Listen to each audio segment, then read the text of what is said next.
You're listening to the Monday Night Community Show with Daniel on BRFM. We're now going to be joined with our second guest, Steph, and she's the creative enabler for Creative People and Places, Swale and Medway. Steph, it's good to have you here at BRFM.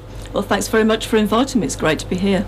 Well, I was wondering if we could start off perhaps by you introducing yourself and telling us a little bit about your role. Okay, well, my job title is Creative Enabler, which is quite an interesting kind of title. Essentially, I'm the project director for this new action research project that covers the area of Swale and Medway, and we're looking at trying to increase arts engagement. So in terms of what I'm really doing, I'm doing a lot of practical stuff, trying to make sure we can deliver the things that we said that we would be able to. I'm trying to make sure that we can talk about it in a reasonably straightforward way so people understand what we're up to and can join in with it if they want to. And actually, I've just been out and about meeting lots and lots and lots of people, which has been really great. I was wondering if you could tell our listeners a little bit about how the project came about. Okay, well, Creative People and Places is a national programme which was set up by Arts Council England, and that's really come about because they were looking at the numbers of people who participate in the arts in different places, and that actually those numbers don't really change that much over time. So the places where engagement isn't very high tend to stay there, even when you would think there might be lots of things for people to do. So Birmingham is a very low engaged place, interestingly, even though there's lots of galleries and theatres and concert halls there. So the thinking was that maybe the reason was to do with people not feeling that the offer that was out there was what they really wanted to do. So there's an arts offer, but it doesn't really fit what people are interested in. So this programme is looking at new ways to get people to engage with the arts that are demand-led. So rather than us producing some art and saying, come on everybody, come and join in with this, we're trying to find out from people themselves what they're interested in, what kind of things do they already do, and how that might be a route into other sorts of things that they might be interested in if they knew a bit more about them. And Steph, how is it funded? Well, the lion's share of our money comes from Arts Council England. They've given us 1.47 million over 3 years, which should enable us to make a reasonable amount of impact. But we've also got some funding from Medway Council, from Kent County Council, a bit of European funding. And we've got money from the Royal Opera House Bridge organisation that works with young people to specifically help us by paying for a youth worker who's going to help get young people involved with the programme so that they can apply for money for their own activity independently. So what is it going to do? Well, that's quite a big question, really. We're an action research project, which I think I said before. So what we're trying to do is to learn more about why people engage with the arts, what they're interested in, what they'd like to do, and what kind of things you can do to help people go through that process. So we're going to fund a whole lot of activity, which is essentially testing new ideas, because we need to gather data to see what happens.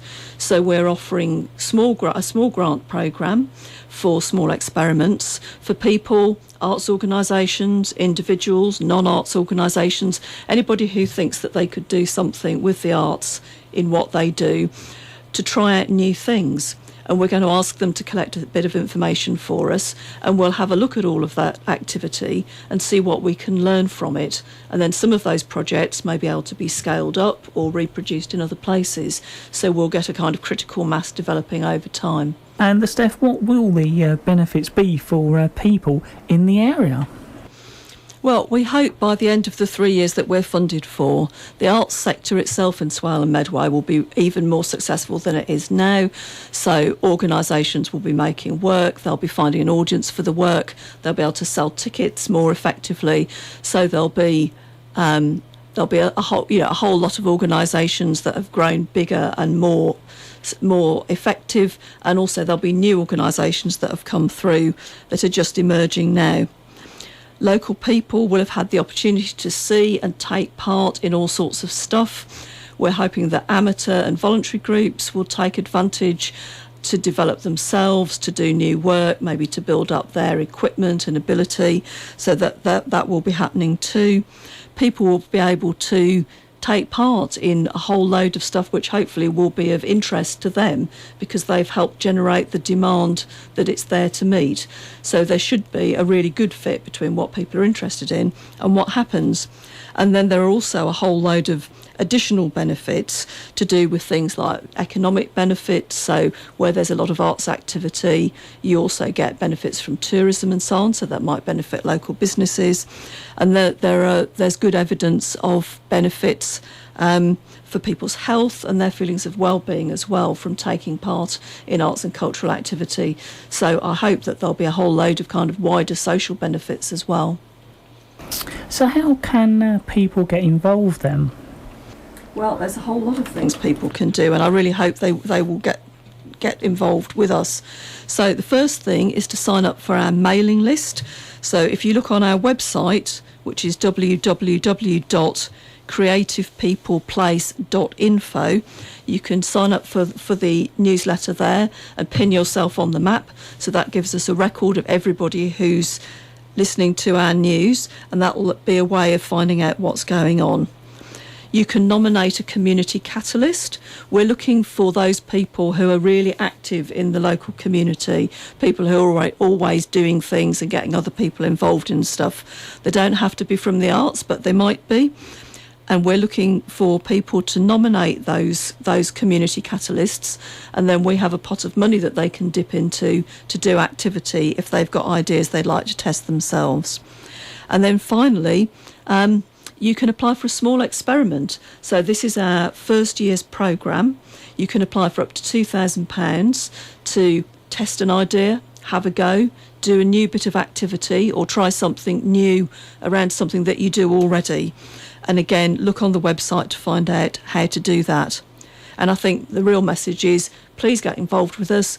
Come to events, tell us what you think. The programme will only be as good as the input we get from local people, so we're really keen to reach out as far as we can. Steph, what's going to happen in the long term?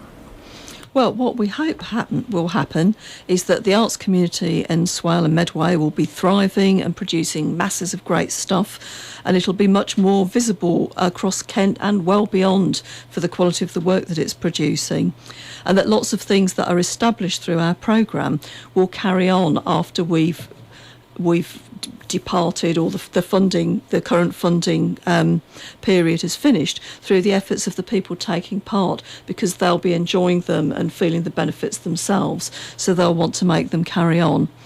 And what we're trying to do is to look at ways that we can help the programme carry on longer term through supporting the smaller organisations, maybe doing some practical umbrella activity that will help people get a kind of bigger scale out of what they're doing. So I don't altogether know what's going to happen in the long term, but I'm sure it's going to be really, really interesting. And I think that we'll hopefully leave the whole area a lot more with a lot more activity and a lot more people enjoying getting involved in that activity than when we started. So is there anything else you'd like to cover, Steph? And also it'd be good if you could go over those useful contact details for our listeners. Okay, so contact details, everything's on our website. That's www.creativepeopleplace.info.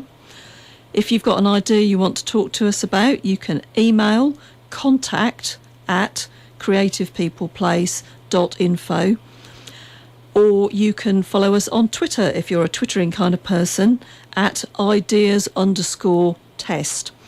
Or if you're not an online kind of person, you can also contact us through Crete Creative, which is where our office is based, so you can always send us things in the mail.